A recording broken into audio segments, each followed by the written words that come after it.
Hello, hello, hello, and welcome to another edition of the Colletto Show, streaming to my LinkedIn and my YouTube. And if you're listening to this later on Apple Podcasts, that platform as well.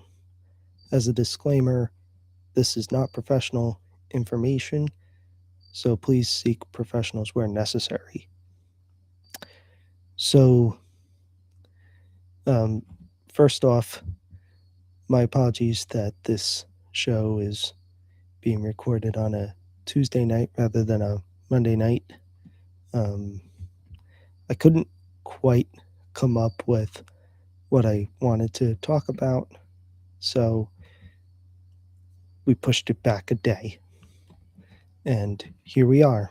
So, um, first off, in this autism segment of my show, I am going to talk about this idea of a safe person.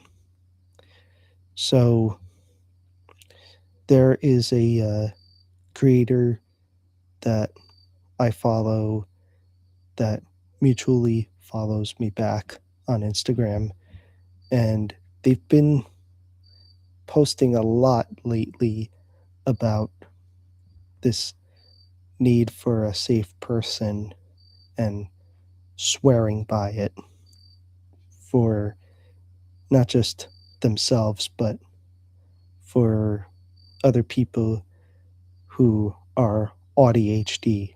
ADHD is autism and ADHD. Um, and my thoughts about it are, I guess, if it works for one person, great. Um, for me, I have not needed something like that. I mean, sure, uh, sure, family will uh, listen, but as far as calling anyone a safe person, I don't do that. Number one, I like to feel like I can be open with anybody about what's going on. Sure, I may have to do a side conversation in the DMs or if in person, pull you to the side.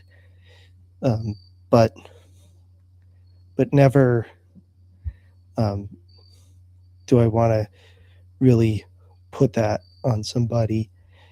And part of that is, yeah, there are times where I don't feel like the conversation is going the way I wanted to with family. And sometimes I feel like getting away is actually um, more of the safe thing to do. I don't mean like, doing the worst, but leaving the room and going into my own space to deal with things. So, and and as I am saying here, uh, vulnerability wins. I mean, sure, there are certain things you don't want to say to certain people, but vulnerability wins. And if I can at least talk about it, um, then about what I experienced, then I will. And if I feel it's appropriate to show certain vulnerable emotions with certain people outside of blood, then I will. So, that's sort of a friendly message that, you know, I don't believe it in a gospel way that people with autism and or ADHD need a safe person, but it can work. I personally feel more like you need community more than a safe person. You need a community that gets it. So that's what I want to say about that. Now, I didn't attend any events this past week, so nothing to report there. Um, so instead of doing that, I am going to do a brief segment to pay tributes to a few musical artists who died this past week. One of them being Frank Beard, the not bearded guy from ZZ Top. And he was born the same year as my father. He did make it to 77, unlike my father, who fell 6 weeks shy. And yeah, I'm sad for ZZ Top, another original member gone. Beard was a pretty good drummer for the group. It's hard to relay any encouraging message for the autism community based off of ZZ Top's music because I'm not so ingrained into their music to find something to say about that. And then, of course, the day that this is being recorded, we got the news of Dolly Parton dying at the age of 80 years young. She was a very positive influence for many.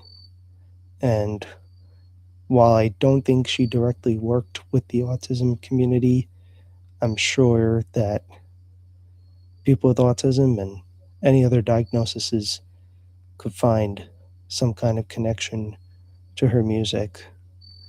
Whether it was I Will Always Love You, which is always loving for anyone to hear, or 9 to 5, you name it. And since this is being recorded on LinkedIn first, yes, 9 to 5 may be appropriate to say because LinkedIn, which has historically been a business platform, but has become a social media aspect in recent years. So, yes, may they both rest in peace and keep on rocking up there. So that's it for this edition of my show. If you like what you hear, if you use Apple Podcasts and want to give a review, I welcome it. Otherwise, just find me at Brian Colletto on all the different platforms. And until the next time I come on, I send you all love, light, blessings, and peace. Take care.